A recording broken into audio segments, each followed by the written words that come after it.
Hi, welcome back. I want to run you through kind of a trial and error video today. I have done several videos in the past on how to apply cream eyeshadow, and I still get comments, especially from those of you who, have tried to follow along with, like, say, my Caviar stick tutorials, saying that you end up getting like a really muddy effect on your eyes, or you just cannot get the hang of applying cream eyeshadows. So I really sat down and I tried to think about my trial and error process when I first started trying to really educate myself and get better at my skills when it came to applying cream eyeshadows.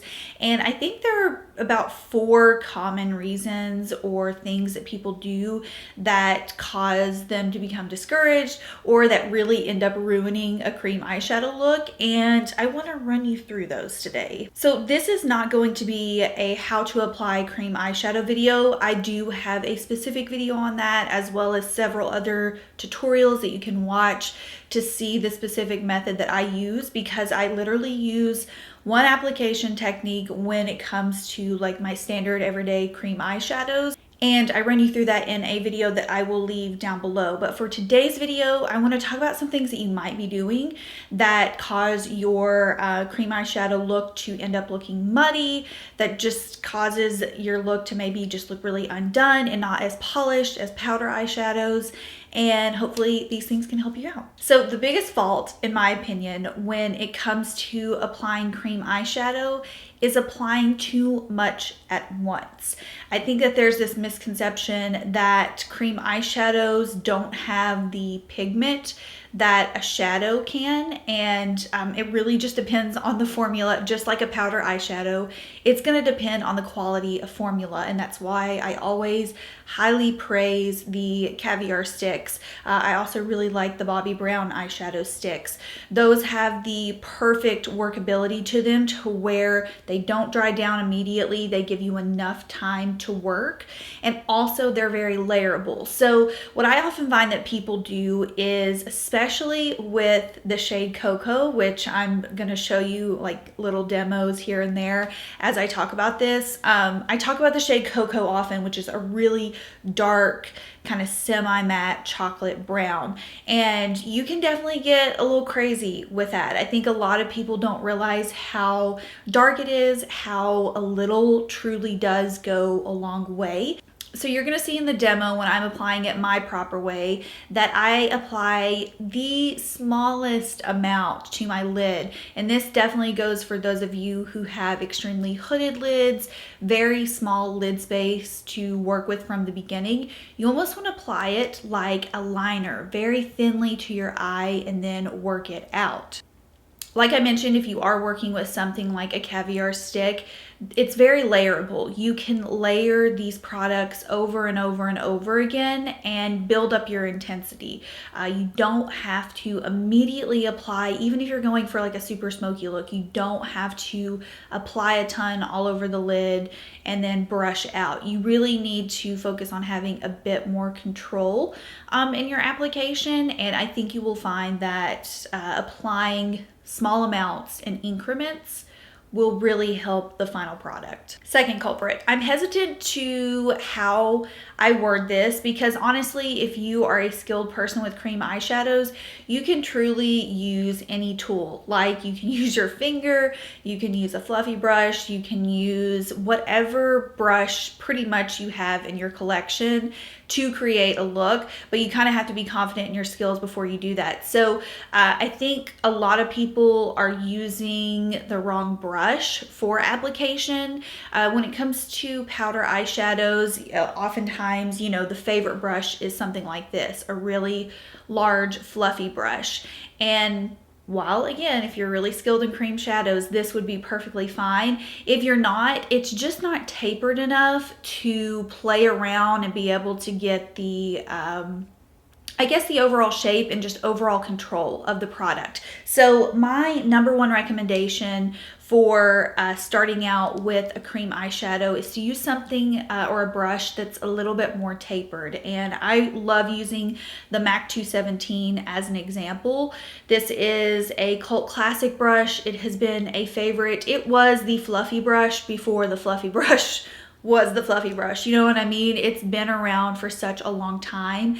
And normally I create my entire eye look with just this one brush. So you can see it's not as fluffy and flared out as something like your traditional blending brush. It has tapered ends on it, but it's not a completely stiff brush. It does allow for diffusion on the eyelid, and you can simply use this super close to the lash line to get control with it. You can use it to shape your outer corner if you want a more elongated outer corner, if you want a more rounded outer corner, depending on your eye shape.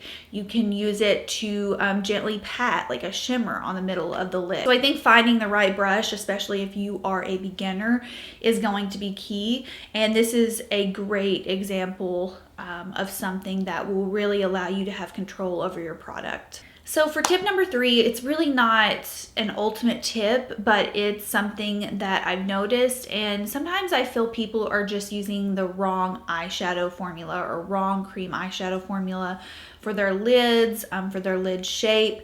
So I want to talk about, for an example, the CoverGirl Queenship eyeshadow sticks. I've talked about these in the past as being dupes for Caviar sticks. They are the closest that I found, other than probably the Kiko Milano cream eyeshadow sticks that are in the affordable range, that do have a similar payoff. However, the way that the application on them is not great. It's not my favorite. They are a prime example of a cream eyeshadow that just dries way too quickly to be able to work with. So basically, once you got it on the lid, you've got like 5 to 10 seconds to work with it before it dries down. And that makes cream eyeshadow 1,000 times harder, especially if you're already struggling with applying cream eyeshadow. And then you oftentimes might run into the opposite problem where the shades don't really want to like stick to the eye. And so it's key finding a really good formula that's going to work for your particular eye shape. I know a lot of you have had success with the Kiko Milano eyeshadow sticks, and like I said, as far as formula comparison to a Caviar stick, to a Bobbi Brown eyeshadow stick, the Kiko ones are very, very close.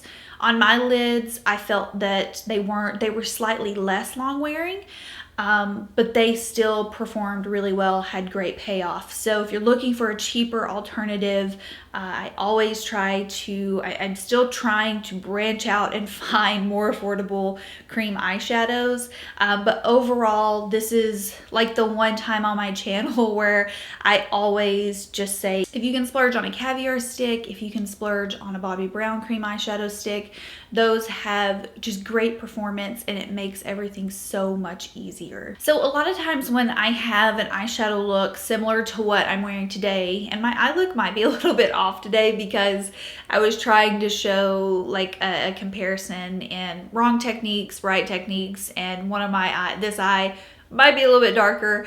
But one comment I get a lot on my channel is how do I get like the multi-dimensional look? How do I get basically my shadow? I mean, if you didn't know that I was wearing cream right now, I would assume most people would think that I just used like a traditional eyeshadow palette. And the way I achieve that is the same way you would achieve dimension with a powder eyeshadow. I work with different textures.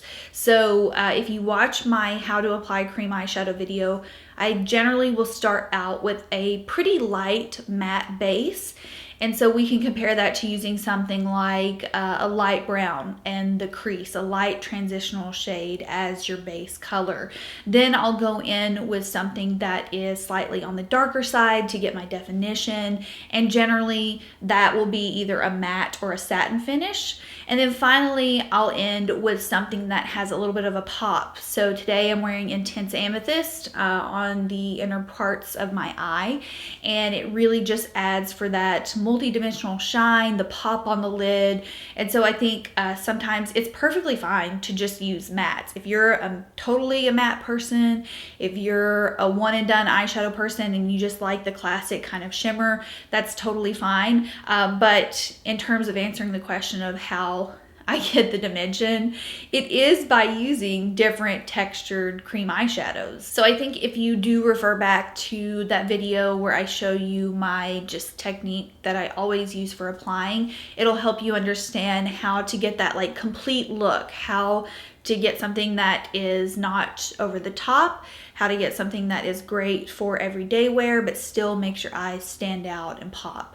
Okay, and finally, if you're someone that's found that you have been able to work with one particular cream eyeshadow really easily, but beyond that, you feel like it's a waste of time, you're kind of at your wit's end, I still often mix my cream eyeshadows with my powder eyeshadows. And so generally, if I'm gonna do that, I'll go ahead and apply my darker kind of matte powder shadow on like the outer portion of my eye, and I'll get that blended out, and then I'll use a really nice pop, a really nice shimmery tone for my cream eyeshadow. Personally, I think cream eyeshadows, especially the shimmers, can provide such a higher shine, like pop to the eyes than a lot of powder eyeshadows.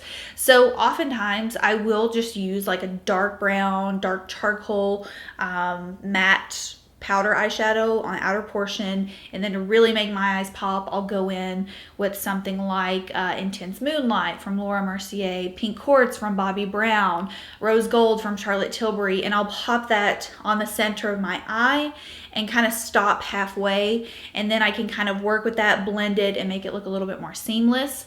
So that's kind of a way that I also incorporate powders along with creams if you just feel like you cannot do full-on 3-shadow cream look. Okay, so overall, I feel like those are pretty much the 4 or 5 kind of faults that I see in application when it comes to cream eyeshadows, questions that I see on my videos, just overall chatting with you all and discussing kind of like the trial and error, the problems that you might have, because I know a lot of you still, you like watching the cream eyeshadow tutorials, but haven't been able to fully jump on board yet. So I hope this helps.